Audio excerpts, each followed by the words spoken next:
그래서 오늘날 이제 컴퓨터에 기반이 되어지는 그런 모든 것들, 이런 것들 수학을 워낙 좋아해 가지고 그런 거를 만드셨는데, 그가 이제 돌아가신 후에 그분의 이제 유고들을 출판하게 되어져서 하나의 책을 묶어서 만들었는데, 그게 이제 팡세라고 하는 책이에요. 근데 이 책을 보면 처음에 일부에는 인간론, 그래서 사람에 대해서 글을 썼는데, 신 없이, 하나님 없이 살아가는 사람들이 얼마나 비참한가에 대해서 이제 글을 쓰게 되어져요. 그리고 그 다음에 이제 그 인간에 대해서 다 쓴 다음에, 그 다음에 이제 신에 대해서, 하나님에 대해서 이제 쓰게 되어지죠. 그래서 이제 신론으로 넘어가는데, 여기 신론으로 넘어갈 때에 이분이 한 가지 제시를 한 게 있습니다. 그게 뭐냐면 내기 이론이라고 하는 거예요. 내기 이론. 내기 이론이 뭐냐면, 사람들은 내가 경험한 거, 또한 내 머리로 이해된 것까지는 충분히 다 따라간다는 거예요. 그런데 내가 이해할 수 없는 영역으로 갈 때는 섣불리 이렇게 발을 디디면서 가지 못한다는 거죠. 그런데 어때요? 여러분들, 우리가 인생을 살다 보면 사람에 대해서는 어느 정도 이제 연륜이 있으면 알잖아요. 근데 그 다음 단계, 하나님을 믿는 단계로 넘어가야 되는데, 하나님을 믿으려고 하다 보니까 어떤 우리의 이성으로 이해되지 않는 것이 많더라는 거죠. 그런데 하나님을 증명해 보여서, 하나님은 이런 분, 아 그렇구나, 이렇게 믿음을 가지면 얼마나 좋아요. 근데 신을 증명할 수 없잖아요. 그래서 이분이 그 신론으로 넘어갈 때에 제시한 이론이 내기 이론이라는 거예요. 그러면 내기 이론은 뭐냐면, 우리가 인생을 살다 보면 두 가지 중에 반드시 하나를 선택을 해야 된다는 거죠. 그건 뭐냐면, 신이 있다, 또 하나는 아니야, 신은 없어. 요 둘 중에 하나를 선택하면서 우리가 살아야 된다는 거예요. 그런데 이분이 하시는 얘기가 뭐냐면, 만약에 어떤 사람이 선택을 했어요. 어떤 선택을 하냐면, 나는 신이 없어. 여러분들 어떻게 신이 있는지 믿으세요? 못 믿어요. 요 조금 마이크 조금만 줄여주세요. 신이 없다고 믿는 거예요. 신이 없다고 믿으니까 어떻게 돼요? 아, 신이 없으니까 인생을 막 살죠. 근데 내가 죽는 것은 다 인간에게 있어서 정해져 있는 원리잖아요. 그죠? 진리잖아요. 그래서 내가 세상을 떠나서 하나님 앞에, 신 앞에 딱 섰을 때에 진짜 없다고 믿었는데 신이 있다는 거예요. 죽은 다음에. 그럼 어떻게 해요? 후회한들 소용이 없겠죠. 그러니까 내가 이 땅에서 선택을 했을 때 신이 있다고 믿으라는 거예요. 왜? 신이 있다고 믿고 열심히 그 말씀대로 살았는데, 진짜 내가 세상을 떠나서 죽었는데 신이 없으면 손해보는 건 없잖아요. 그죠? 그래서 이 이론, 이 내기 이론이라고 하는 것을 통해서 어떤 것이 더 확률적으로 신이 있다고 믿고 사는 게 낫겠느냐, 없다고 믿는 것이 낫겠느냐라고 했을 때, 믿고 사는 것이 훨씬 더 우리에게 이롭지 않겠느냐라고 하면서 이 이론을 우리에게 제시했다는 거예요. 여러분들, 신은 분명히 존재합니다. 하나님은 분명히 계십니다. 그러나 혹여나 내가 신이 있는 것을 믿지 못하고 하나님이 정말 있을까 의심을 한다면, 이 파스칼이 얘기했던 것처럼 이 내기 이론이라고 하는 논리성을 따라서 믿고 사시는 것이 훨씬 유익인 것을 믿으시길 바랍니다.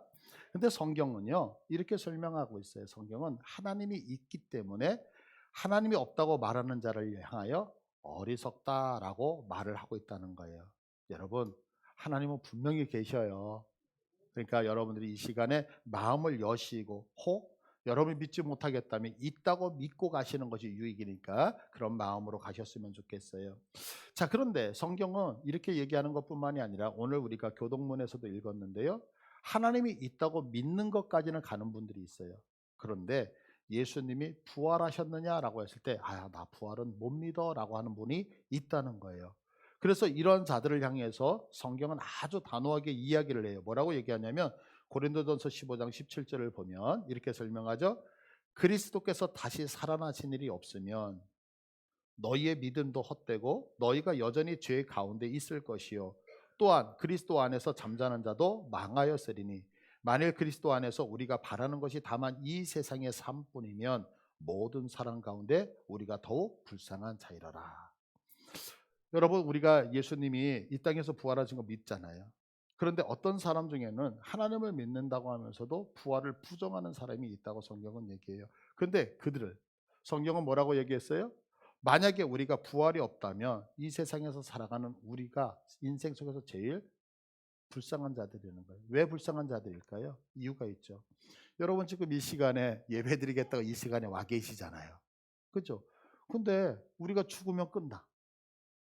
그러면 우리들의 이 수고가 다 헛된 것이 되어지죠. 우리 인생을 살면서 하나님을 믿기 때문에 죄 짓지 않기 위해서 얼마나, 아마 지난주 한 주간을 보내면서 우리 성도님들 중에서도 금식을 하며 경건하게 살기 위해서 몸부림쳤던 분들이 있을 거예요. 근데 부활이 없어. 천국이 없어. 그럼 여러분들 굶은 거 생으로 굶은 거야. 얼마나 억울해요. 그러니까 부활이 없다라고 하면 예수 믿는 사람은 너무너무 속상하다라고 성경이 분명히 얘기하고 있죠. 이 땅에서 모든 것을 가지며 살았던 사람에 대해서 성경은 기록하거든요.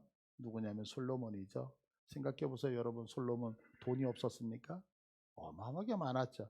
아마 일평생 쓰면서도 부족하지 않았을 거라는 거예요. 또한 지혜. 솔로몬의 지혜를 따라갈 수 있는 사람이 없잖아요. 전무후무하잖아요. 또한 어찌 보면 인간적인 쾌락. 그가 부인이 1000명이래요. 그러면 우리가 생각할 때 솔로몬이라는 사람은 어때요? 돈도 많아요. 지혜도 많아요. 가진 거 많고 쾌락도 다 즐길 수 있어요. 그러면 그는 인생 속에서 부족한 것이 있었다 없었다? 전혀 없이 살았던 사람이거든요. 근데 이 솔로몬이 마지막에 쓰는 자기의 글이 있어요. 전도서에 보니까요. 전도서는 총 12장으로 되어져 있는데 그 전도서를 시작하면서 그가 얘기하는 게 뭐냐면 헛되고 헛되고 헛되고 헛되고 헛되도다라고 얘기해요. 왜 이렇게 5번을 얘기하냐면 히브리어의 특징 때문에 그래요. 히브리어는 이스라엘 사람들이 쓰는 말에는 강조 문구가 없어요. 우리는 어때요? 밥이 맛있어요. 그러면 진짜 맛있다? 정말 맛있다? 짱 맛있다? 찐 맛있다? 이렇게 표현하는 게 많잖아요. 강조를 하잖아요. 근데 히브리어 언어는 강조할 수 있는 어구가 없어. 그러면 내가 뭔가를 급하게 강조하려면 자꾸 반복하는 거야. 근데 인생을 살면서 그가 뭐라고 얘기하냐면 헛되다? 근데 얼마나 헛되냐면 헛되고 헛되고 헛되고 헛되도다. 그러니까 다 모든 게 헛되도다라고 얘기를 하고 있다는 거예요. 그러면서 그가 마지막에 고백하는 게 뭐냐면 하나님이 최고야. 이렇게 얘기해요. 그런데 우리가 그 얘기를 듣고 아멘 하시는 분이 있는데 아멘 대부분 안 하시잖아요. 나도 그렇게 한번 살아봤으며 이렇게 얘기하잖아요. 그래서 12장 마지막 절에 보면 안 들어가도 될 문구를 써놓는다고요. 한번 볼까요? 자, 전도서 12장 13절을 보시면 헛되고 헛되도다 그러면서 결론이 뭐냐 13절이에요. 일의 결국을 다 들었으니 하나님을 경외하고 그의 명령들을 지킬지어다. 이것이 모든 사람의 본분이다. 근데 어때요? 그럼에도 우리도 나도 솔로몬처럼 살고 싶은 사람이 있잖아요. 그래서 한 절을 더 걸어놨어요. 14절. 다 같이 한번 읽을게요. 시작. 하나님은 모든 행위와 모든 은밀한 일을 선악간에 심판하시리라. 이게 뭐예요? 그래, 해보고 싶으면 해봐. 하나님이 심판하신다? 이거거든요. 그러니까 맞지 말고 얻어 터지지 말고 뭐 하라는 거예요? 빨리 하나님만 부여잡아. 왜? 내가 다 해봤거든. 이 얘기를 지금 하고 있는 거죠. 그러니까 우리에게 부활이 없다면 아무렇게나 살아도 된다는 거죠. 그러나 우리에게는 반드시 부활이 있다는 거예요. 그래서 오늘 저는 먼저 하나님이 먼저 계심을 여러분들이 믿으시고 이것뿐만이 아니라 예수님이 부활하셔도 여러분들이 믿으시기를 축복합니다. 자, 그럼 왜 예수님이 죽으시고 부활하신 사건이 그렇게 중요하냐는 거예요. 우리 기독교 절기를 보면 1년을 쭉 봐보세요. 그러면 추수감사절 하루들이잖아요. 하루. 성탄절 하루들이잖아요. 맥추절 하루. 근데 이 부활주일은 저 앞에서부터 사순절부터 시작해서 두두두두두두두두 빵 터치는, 그죠? 무척 오랜 시간을 이 부활절에 초점을 다 맞추고 있단 말이에요. 그만큼 기독교에서는 부활신앙이, 부활절이 너무너무 중요하다는 거잖아요. 그러면 왜 이렇게 중요하냐라고 하는 것을 살펴보려고 그래요. 그래서 먼저는 예수님이 죽으심이 왜 그렇게 중요했느냐. 여러분들 예수님이 죽으신 거 믿으시죠? 그러면 예수님이 죽으심이 왜 그렇게 중요하냐는 거죠. 인간이 이 땅 살아가면서 모든 사람이 죄를 지어요. 우리가 생각할 때 이런 사람들이 있어요. 여러분들 저를 이렇게 한번 봐보세요. 참 선하게 생겼죠. 악하게 생기지 않았죠. 아, 우리 목사님 최고 선하게 생겼어. 모르는 소리예요. 모르는 소리예요. 우리가 생각할 때에 이제 집안에서 이렇게 살잖아요. 그러면 사람이 살면 반드시 뭐가 나오면 쓰레기가 나오잖아요. 그럼 여러분들 가정에서 깨끗한 집이 있고 더러운 집이 있거든요. 그러면 더러운 집은 쓰레기가 많고 깨끗한 집은 쓰레기가 없나요? 아니죠. 더러운 집도 뭐가 있어요? 쓰레기가 있고 깨끗한 집도 쓰레기가 있어요. 다만 차이가 뭐냐면 더러운 집은 쓰레기가 어디에 있어요? 쓰레기통 밖에. 깨끗한 집은 쓰레기가 쓰레기통 안에 있는 거예요.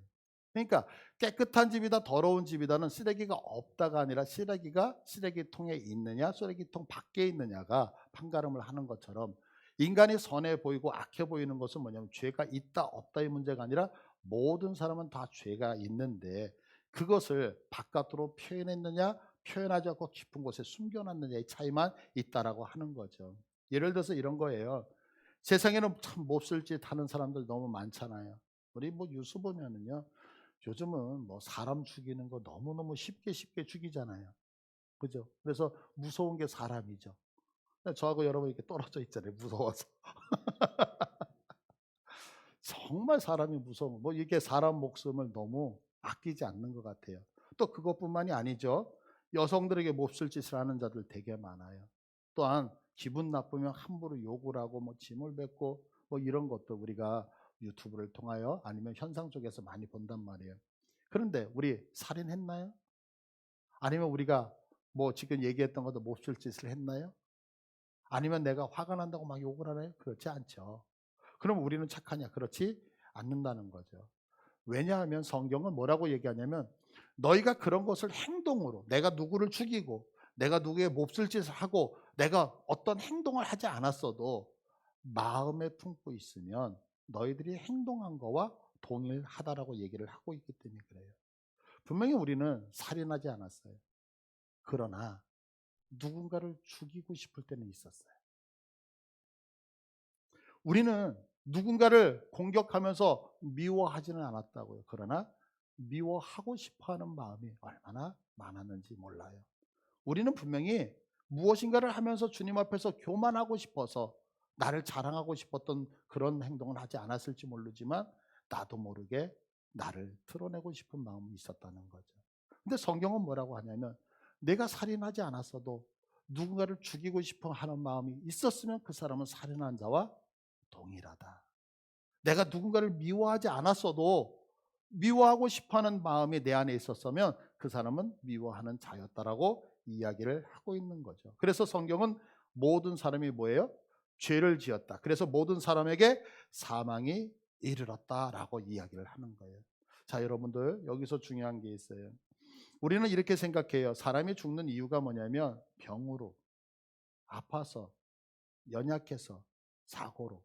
아니에요, 여러분. 성경은 분명히 이야기합니다. 사람이 죽는 이유는 왜 죽느냐면 사람이 죽는 이유는 죄 때문에 죽는 거예요. 이거 믿으십니까? 여러분, 내가 암에 걸렸다고 죽나요? 그러면 암에 걸리신 분은 다 죽어야 되고 암에 걸리지 않은 사람은 영원히 사나요? 그렇지 않거든요. 암에 걸려도 죽고 건강해도 죽고 병이 있어도 죽고 병이 없어도 죽는 거. 왜 그러냐면 성경은 분명하게 얘기하는 거예요. 그래서 여러분들 내가 병에 걸렸다라고 해도 병이 나를 통치하는 것을 허락하지 않으시기를 바래요. 우리를 다스리고 통치하실 수 있는 분은 누구밖에 없더라? 여호와 하나님밖에 없음을 믿으시기를 바래요. 그래서 여러분이 속지 않으셨으면 좋겠어요. 우리가 병들어서 죽는 거 아니에요. 성경은 분명히 얘기하죠. 죄 때문에.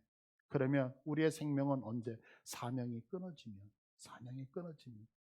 저 오늘 살아있는 이유가 뭔지 아세요? 왜 그랬을 것 같아요?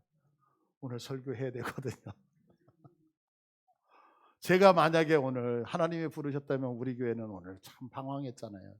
부활주일날. 그렇지 않아요? 아니, 농담이 아니에요. 우리는 사명이 끊어지면. 그래서 모세가 어때요? 신명기에 보니까 모세가 돌아가실 때 눈이 나빠지지 않고 기력이 쇠하지 않았거든요. 근데 모세가 왜 죽어요? 모세가 요단강을 건너가지 못하거든요. 그러니까 모세가 죽지 아니하면 요단강을 이스라엘 백성이 건너가지 못하는 거예요. 사명이 끝나야지만 죽는 거란 말이에요. 이거 믿으세요?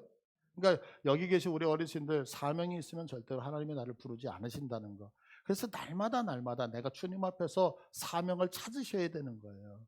그래서 몸이 아파서 우리가 죽는 것이 아니라는 거죠. 그러면 죄를 짓는 것이 사망으로 연결되는데 왜 죄를 지으면 왜 사망으로 가느냐는 거예요. 제가 얘기했잖아요. 우리가 죽는 이유가 뭐라고요? 죄 때문에. 그러면 죄를 짓는데 왜 우리가 사망으로 갈까? 왜 가냐면 요한일서 3장 8절을 봐 보세요.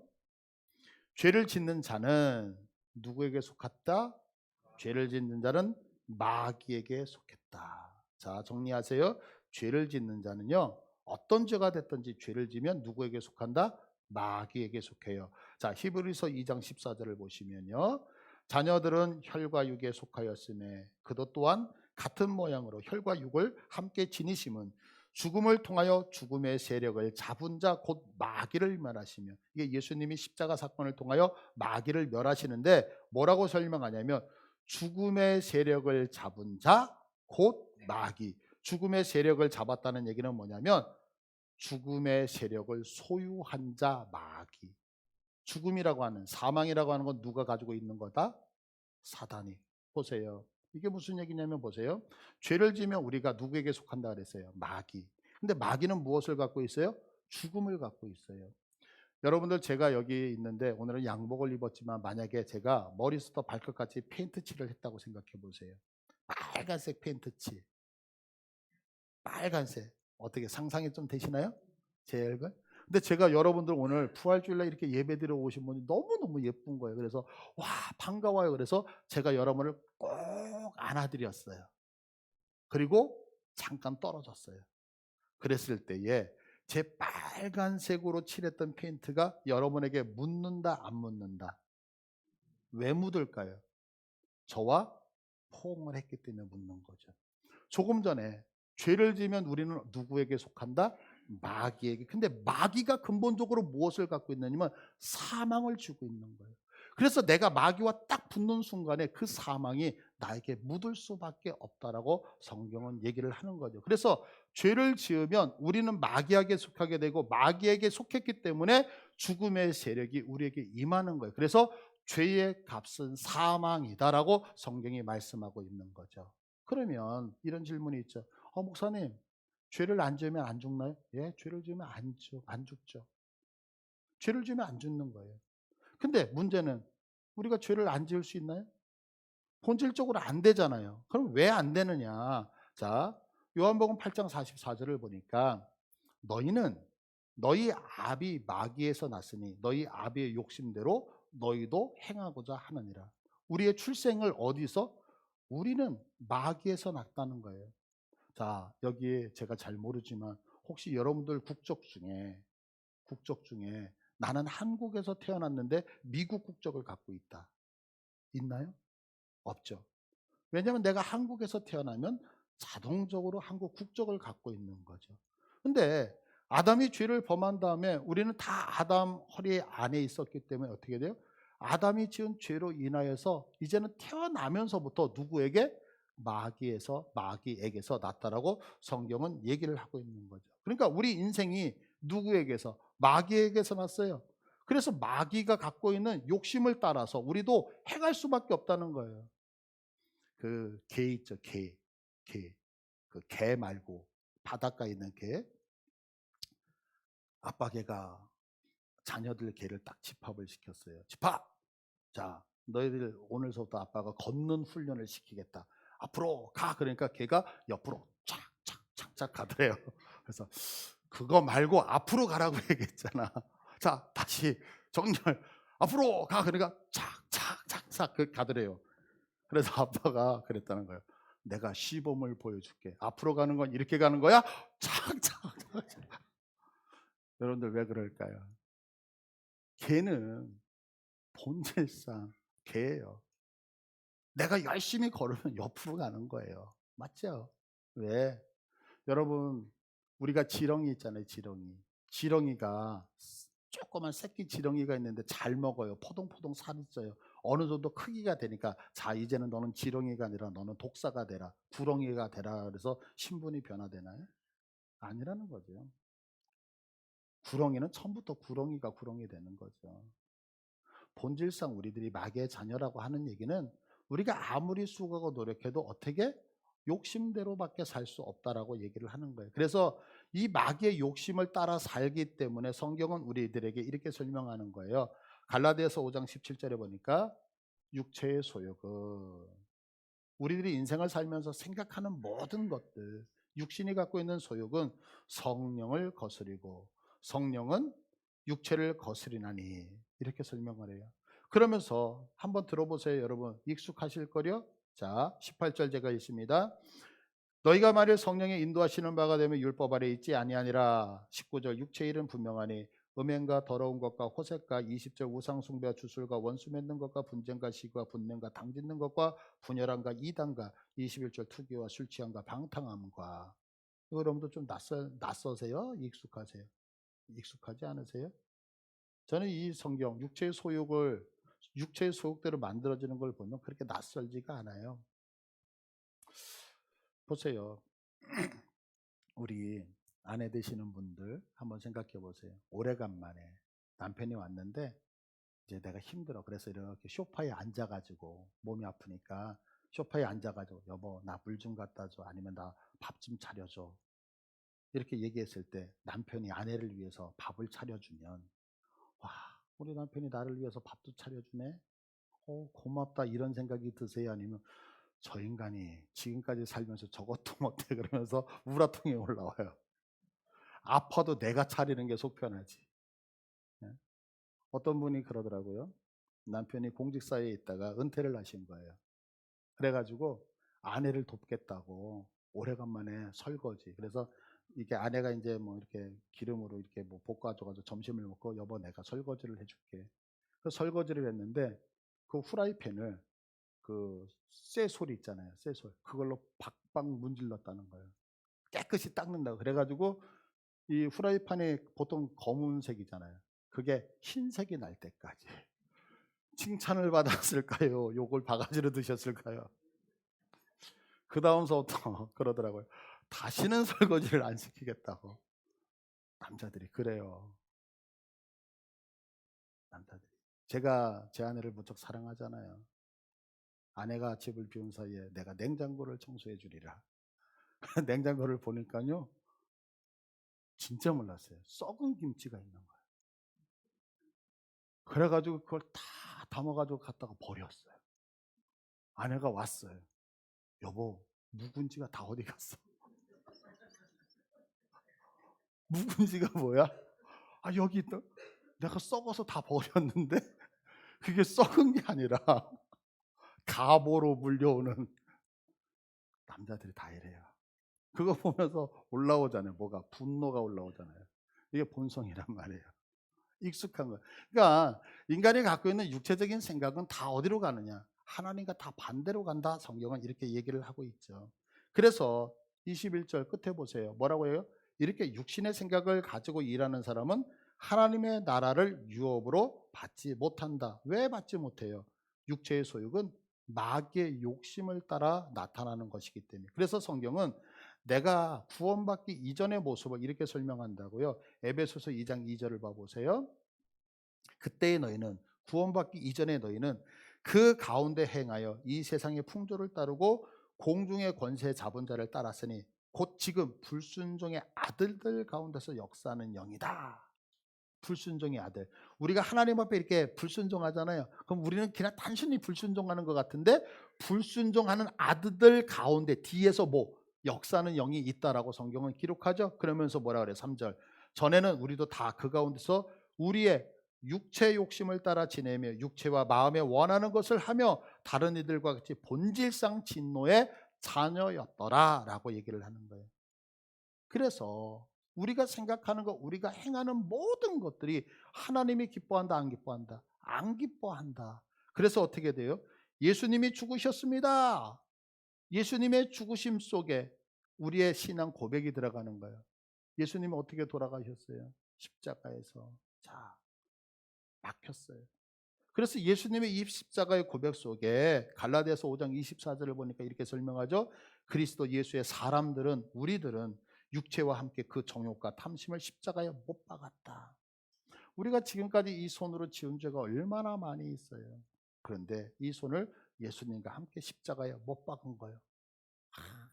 한 대, 이게 못 박혀서 안 나가는 거예요, 지금. 이 한 대 때리고 싶은데. 우리가 이 발을 가지고 움직였던 적이 얼마나 많이 있어요. 그죠? 가고 싶은데 다 갔잖아요. 움직이려고 하는데, 발이 묶였어. 안 움직여.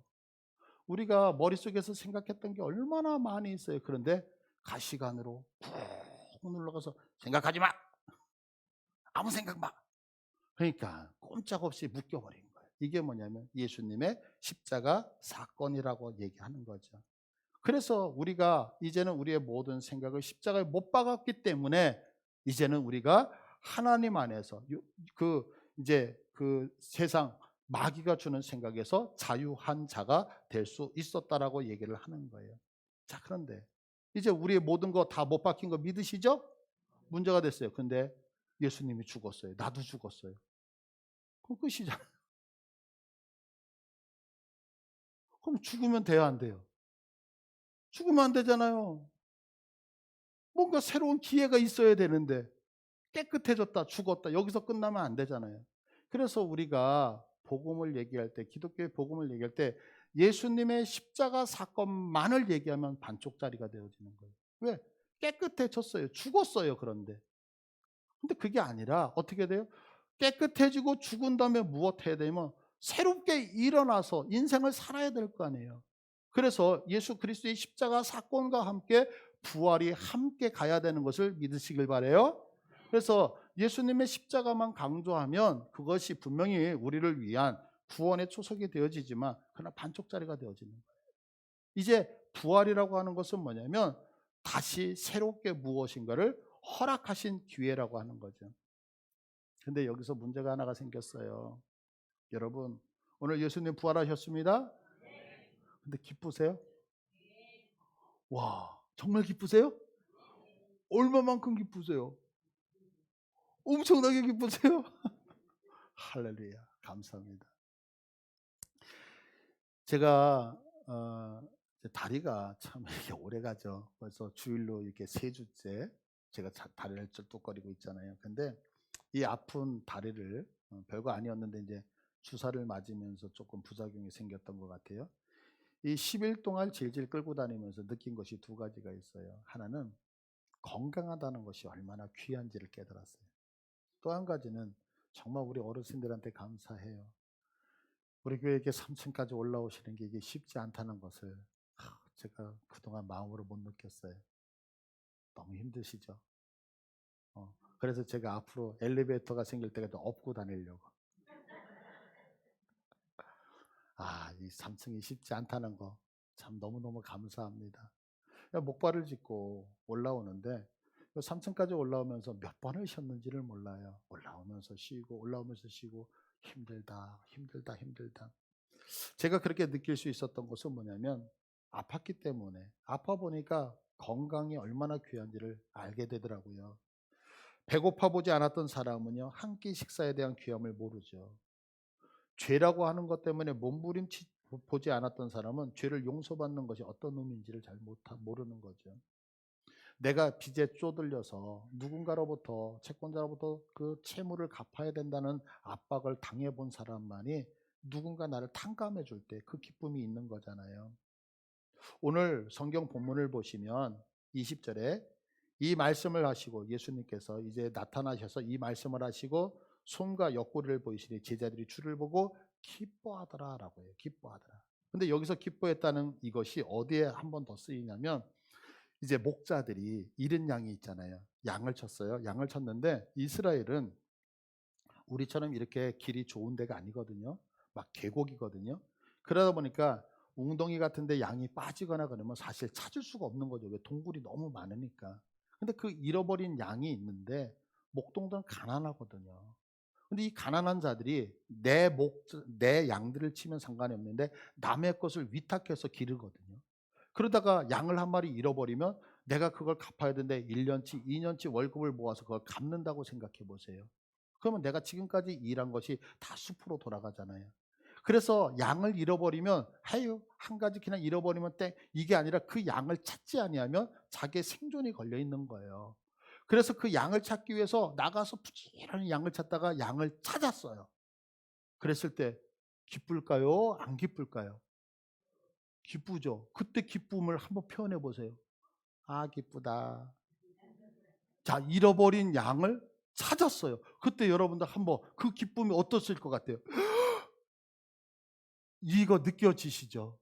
내가 오늘 집을 계약하기로 한 거예요. 그래서 얼마의 금액을 가지고서 계약금을 주러 가야 되는데 잃어버렸어. 내 평생 소원이 집이었는데 집을 잃어버린 거예요. 집을 못 살 수도 있어. 그런데 갑자기 택시에서 연락이 왔어. 회사에서. 아까 택시 타고 가셨죠? 그런데 거기에 봉투가 있어서 내가 돈을 보관하고 있습니다. 이 돈 찾으러 오세요라고 할 때 기쁨은 에휴 이러시겠어요? 기쁘시겠어요? 기쁘죠. 그 기쁨이에요. 오늘 예수님 부활하셨습니다. 그런데 이 기쁨이 예수님 부활하셨습니다 이거와 지금 보증금 잃어버린 거 찾은 기쁨과 비교했을 때 좀 어떠세요, 여러분? 목동이 양을 잃어버렸다가 양을 찾았다는 그 기쁨과 예수님 부활하셨습니다 이 기쁨의 차이가 좀 같아요? 아니면 좀 달라요?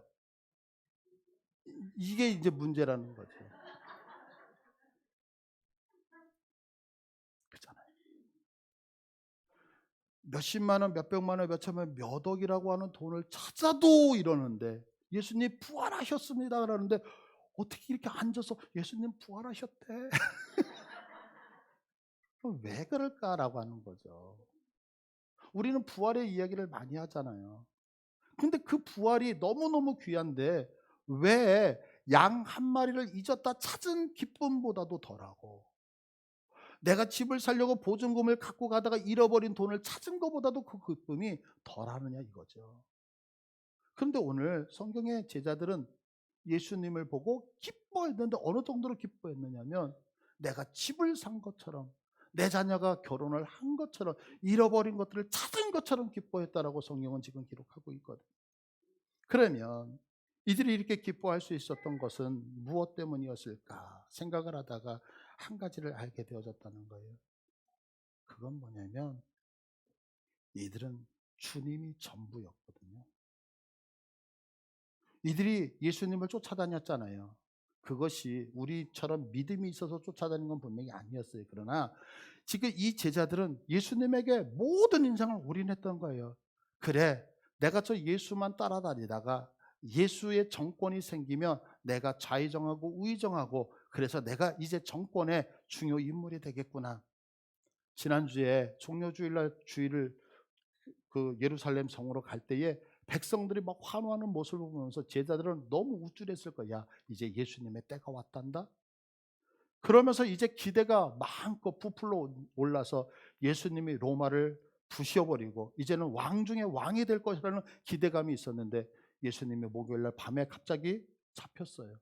그리고 그 다음날 몇 시간 지나지 않아서 사형을 당해버린 거예요. 3년 동안 오직 예수님만 쳐다봤던 그 제자들은 멘붕이 올 수밖에 없었던 거죠. 그런데 그것이 현실로 느껴지지 않는 거예요. 여러분 충격이 너무 강하면 그것이 현실로 오지 않잖아요. 그죠? 그러니까 그 충격이 너무너무 강한 상태에 있는데 예수님이 갑자기 나타나셔서 내가 못 박힌 손, 못 박힌 발을 보며 만져봐라. 만져봤는데 진짜 만져지는 거예요. 살아나신 거예요.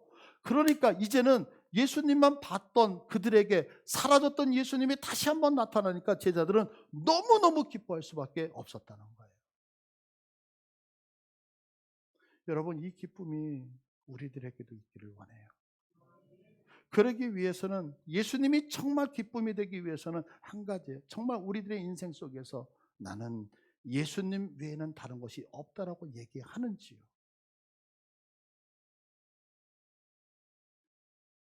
우리는 예수님 없이 돈만 있으면, 예수님 없이 나를 이해해 줄 친구들만 있으면, 예수님 없이 다른 걸로 대체할 것이 너무 많은 것이 아닌가라는 생각이 들어요.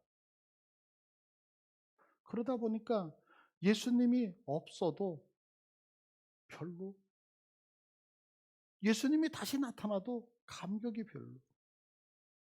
근데 어린아이들이 오직 엄마만 바라보기 때문에 그 잠깐 몇 분, 몇 초 엄마하고 헤어져도 그 아이는 벌써 불안해서 울기 시작하잖아요. 왜? 엄마가 전부이기 때문에.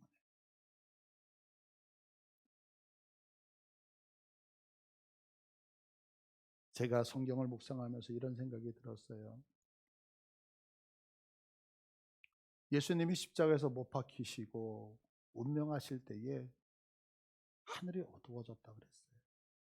이건 저의 묵상이에요. 저는 이렇게 표현하고 싶어요. 영원 전서부터 영원 후까지 하나님은 성부, 성자, 성령께서는 한 번도 늘 동행하시며 교제하시며 사랑으로 함께 하셨는데 십자가에서 돌아가실 때만큼은 성부 하나님이 눈을 감으셨던 것 같아요.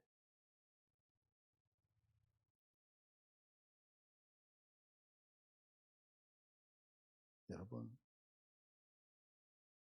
예수님이 감격으로 기쁨으로 오기 위해서는요, 그분이 나의 전부가 되지 아니하면, 이 얘기는 오늘 내가 부활의 감격이 돈을 찾는 것보다 양을 찾는 것보다 덜하다면 한번 우리의 삶을 점검하셔야 되지 않을까 생각이 들어요.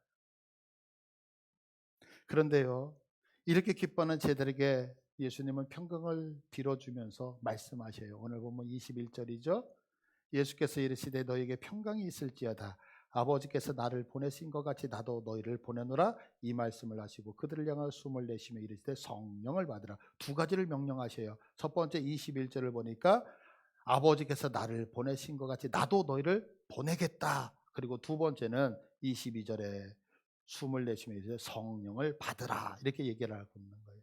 자, 그러면 먼저 두 번째서부터 왜 성령을 받으라는 말씀을 하실까라고 하는 거예요. 아까 얘기했죠. 예수님의 부활의 사건은 이제 십자가에 매달려서 우리 모든 거 다 이제 육신의 정욕 다 못 박았잖아요. 마치 컴퓨터가 오류가 생기면 포맷을 시키잖아요. 컴퓨터에 있는 정보를 다 지워버려요. 자, 깨끗하게 지워놓은 컴퓨터를 사용할 수 있다, 없다? 없죠. 깨끗하게 지워놓은 것은 왜 지워놔요? 새로운 프로그램을 깔아야지만 움직일 수 있죠. 자, 우리를 못 박았어요. 그러면 깨끗해진 거 의미가 없죠. 왜? 죄가 없는 것이 무슨 의미가 있어요? 아담도 우리처럼 죄 없는 때가 있었잖아요. 그런데 이렇게 죄 없는 우리들에게 새로운 프로그램을 입력하는 거죠. 어떻게? 새로운 프로그램이 뭐예요? 그것이 바로 성령을 받으라. 왜? 아까 우리가 말씀드렸잖아요. 육신의 생각은 하나님을 거부해요. 그러나 성령의 생각은 하나님을 따라가거든요. 그래서 갈라디아서 5장 16절을 보시면 이렇게 얘기하죠. 내가 이르노니 너희는 성령을 따라 행하라. 그리하면 무엇을 따라가지 않는다? 육체의 욕심을 따르지 않는다. 성령을 따라갈 때만이 죄 짓는 행동을 안 한단 말이에요. 믿으십니까? 그러니까 이것은 하나님이 성령을 받아주세요. 제발 좀 받아주세요. 이게 아니라 받으라 명령하신 거예요. 명령하셨다는 얘기는 뭐예요? 받아도 된다, 안 받아도 된다. 예수 믿는 사람은 당연히 성령을 받아야 되는 거예요. 왜? 예수 믿는 사람은 성령을 받지 아니하면 절대로 새로운 프로그램으로 우리의 인생을 살아갈 수 없기 때문에. 자, 여기서 아주 조심해야 되는 것이 있어요. 그게 뭐냐면 마귀에게 속을 수 있다는 거예요. 왜 속을 수 있느냐면 자, 고린도후서 11장 13절을 보시면 그런 사람들은 거짓 사도, 속이는 일꾼, 자기를 그리스도의 사도로 가장하는 자들이다. 이것은 이상한 일이 아니라 사탄도 자기를 무엇으로? 광명의 천사로 가장하나니. 여러분, 우리 성도들에게 제가 한 가지 꼭 부탁드리고 싶습니다. 여러분들 입술에서 어떤 교회를 향하여서 비방하지 아니하시기를 원해요. 여기서 있는 목사, 그래요, 부족해요, 연약해요. 그러나 목회자들을 향해서 어떤 일이 있어도 여러분들이 입을 열어서 그분들을 저주하거나 욕하거나 그러지 않으셨으면 좋겠어요. 왜냐하면 저도 한때는 어느 교회가 이렇더래, 어느 목사님이 저렇더래, 저도 이 이야기를 했었어요. 근데 생각을 바꿨어요. 어떻게 바꿨느냐면 보세요. 사탄도 자기를 광명의 천사로 가장한다. 자, 보세요. 사단이 좋은 곳으로 가장한다는 거죠. 여러분, 여기서 있는 목회자들은요, 저를 포함한 전 세계에 있는 모든 목회자를 얘기하는 거예요. 목회자는 절대 사기꾼이 없어요. 믿으십니까? 그러면 목사님 중에도 사기꾼 같은 사람이 많죠. 예, 사기꾼이 목사가 된 거예요. 목사는 사기꾼이 없어요. 그런데 사기꾼이 사기를 치려고 목회자가 된 거예요. 여러분들, 죄송한 얘기지만 장로님들 중에 사기꾼은 없어요. 믿으십니까? 누가? 사기꾼이 장로가 된 거예요. 올바른 성도들 중에 신천지는 없어요. 신천지가 올바른 성도처럼 행동했던 거죠. 이건 여러분이 바꾸셔야 돼요. 그 얘기는 뭐냐면, 하나님의 교회는 예수님의 핏값으로 세워진 교회임을 믿으시길 바라요. 그렇다면 연약하고 부족한 하나님의 은혜를 받고 살아가는 자들이 예수님의 핏값으로 세워진 교회를 내 마음에 들지 않는다고 함부로 얘기하는 것은 하나님이 기뻐하시지 않는 것 같아요. 속상할 수 있어요. 억울할 수 있어요. 그러나 제가 금방 말씀드렸죠. 목사가 사기꾼이 되는 게 아니라 사기꾼의 목사가 됐다고 위안하시면서 좀 마음이 좀 놓이시죠. 그나마. 그래서 주님 앞에 한국교회를 위해서, 우리 교회를 위해서, 전세교회를 위해서 기도하는 것이 우리의 책임이지 같이 비난하는 것은 옳은 것이 아니라는 생각이 들어요. 자, 우리가 교회를 하면 전부 다 거룩한 일이라고 생각을 하잖아요. 그런데 아니라는 거예요. 중요한 건 뭐냐면 사단이 광명의 천사로 임하기 때문에 우리는 항상 무엇을 봐야 되냐면 결과를 봐야 돼요. 결과. 왜? 성경은 이렇게 얘기하잖아요. 성령을 따라서 행하잖아요. 그러면 오직 성령의 열매는 갈라디아서 5장 22절에 사랑과 희락과 화평과 오래 참음과 자비와 양성과 충성과 온유와 절제니 이 같은 것을 금할 법이 없더라. 하나님을 따라 행하면 이것이 반드시 나오는 거예요. 그런데 이것이 안 나오잖아요. 그러면 우리가 무엇을 따라 행하고 있느냐면 내가 하나님의 이름을 빌려서 육신적인 일들을 하고 있기 때문에 열매가 맺혀지지 않는 거예요. 그래서 성경은 이렇게 얘기해요. 우리 다 같이 한번 읽을게요. 마태복음 7장 16절 시작. 그들의 열매로 그들을 알지니 가시나무에서 포도를 또한 엉겅퀴에서 무화과를 따겠느냐. 이와 같이 좋은 나무마다 아름다운 열매를 맺고 못된 나무가 나쁜 열매를 맺나니 좋은 나무가 나쁜 열매를 맺을 수 없고 못된 나무가 아름다운 열매를 맺을 수 없느니라. 아멘. 여러분, 좋은 나무는 좋은 열매를 맺는 거예요. 믿으십니까? 나쁜 나무는요. 나쁜 나무는 내가 아무리 숨기려고 해도 나쁜 열매를 맺을 수밖에 없다는 거예요. 믿으시죠? 자, 저는 여러분들을 보면서 여러분이 좋은 나무라고 믿어요. 그런데 좋은 나무라고도 생각해요. 왜냐하면 우리 여러분들이 행하시는 모든 것들을 보니까 너무 아름다운 것들이 열려 있거든요. 여러분들이 저를 볼 때 어떠세요? 좋은 목사, 나쁜 목사. 왜요? 열매를 보고. 제 얼굴 보지 마시고요. 열매를 보고. 열매가 아름다운 것은 아름답기 때문에. 그죠? 우리 여기 옆에 분들을 봐보세요. 우리 장로님, 권사님, 집사님. 이분들을 통해서 아름다운 열매, 화합과 연합이라고 하는 것들이 생겼죠. 왜요? 좋은 열매, 좋은 나무. 믿으십니까? 그래서 우리가 좋은 열매를 맺기 위해서 어떻게 돼? 성령을 따라서. 또 한 가지 명령이 뭐냐면, 그렇다면 나는 너희를 보낸다는 거예요. 여러분, 저는 오늘 부활주일을 맞이해서 여러분들에게 말씀을 드렸어요. 세상에서 가장 사랑하는 분들을 교회에 꼭 오늘 초대해 달라고. 그 이유는 다른 것이 아니었어요. 여러분, 하나님은 정말 계십니다.